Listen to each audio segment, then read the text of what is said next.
দর্শক, পহেলা বৈশাখ উপলক্ষে স্বৈরাচারের যে প্রতিকৃতিটি তৈরি করা হয়েছিল সেই প্রতিকৃতিটিকে ঘিরে আজ শুক্রবার দর্শনার্থীদের উপচে পড়া ভিড় লক্ষ্য করা যাচ্ছে।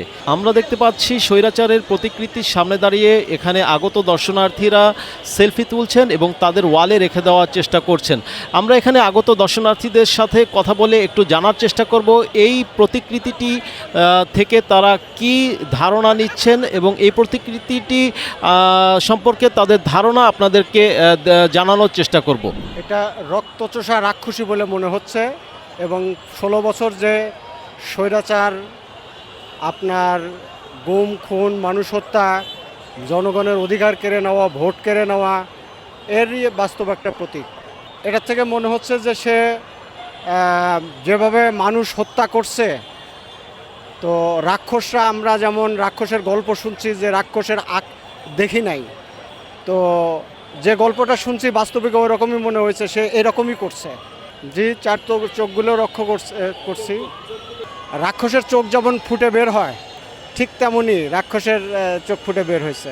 সিংহের প্রতীককে দৈত্য দানবের প্রতীকী অনুযায়ী এটা করা হয়েছে। সিং বলতে দৈত্যর মতো দেখা যায়। স্বৈরাচার তার দোসর এবং স্বৈরাচারের লোকজন এখনও বাংলাদেশের আনাচে কানাচে সব জায়গায় আছে, তো তাদের এটা কলিজাতে লাগছে, তাদের এই জন্যই তারা এটা সহ্য করতে পারে না, আগুন দিচ্ছে। যে এটা জুলাই অভ্যুত্থানের বহিঃপ্রকাশ করেছে। জুলাই অভ্যুত্থানে আমরা ছাত্র জনতা যে রক্তের বিনিময়ে আমরা যে স্বাধীনতা অর্জন করেছিলাম, ওই যে মানে আমরা বাংলাদেশকে দ্বিতীয় স্বাধীনতা হিসেবে অর্জন করেছি, ওটা প্রকাশ হয়েছে। আমরা স্বৈরাচার থেকে মুক্ত হয়ে দেশকে স্বৈরাচারের হাত থেকে রক্ষা করেছি, এটা ছবির প্রতিচ্ছবি হিসাবে। এটা আসলে আপনার যে তিনি আমাদের ছাত্র জনতা যে হাজার হাজার মানুষ প্রাণ দিয়েছে, এই যে ওটার প্রতিচ্ছবি, ওটাই পড়ল। মূর্তিটা দেখে সে যে কাজ করছিল এরকমই কিছু একটা তৈরি করা দরকার ছিল, যা করছে তা খুব ভালো করছে। এটা দেখে তো খুব ডাইনি মনে হয়, ডাইনির মতন দেখা যায়। হ্যাঁ হ্যাঁ, পুরো একটা ভয়ানক দৃশ্য, ডাইনির মতন দেখা যায়। চোখগুলো আরও ভয়ানক দেখা যায়। না, এটা তো আসলে আপনারা জানেন যে স্বৈরশাসক যে হাসিনা ছিল তাকে উপলক্ষ করে এটা বানানো হয়েছে মূলত।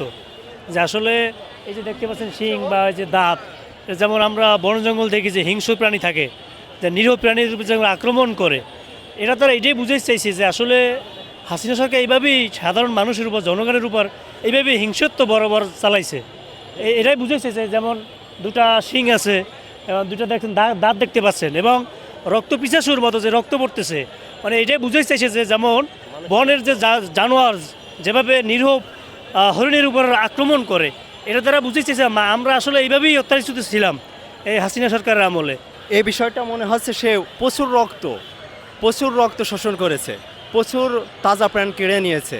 তার নির্দেশে প্রশাসন, তার নির্দেশে সবাই অনেক তাজা প্রাণ, আপনার স্টুডেন্ট, তারপরে আপনার হেফাজতে ইসলাম, এভাবে সে এত রক্ত নিয়েছে যে সে একটা ডাইনি হিসেবে রূপান্তরিত হয়েছে।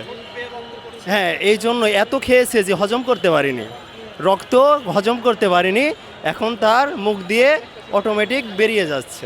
চোখ দেখে মনে হচ্ছে এখনও তার খাওয়ার ইচ্ছা আছে, এখনও সে যদি সুযোগ পায় ওই চোখ দিয়েই হাজার হাজার মানুষ খেয়ে নিতে পারে।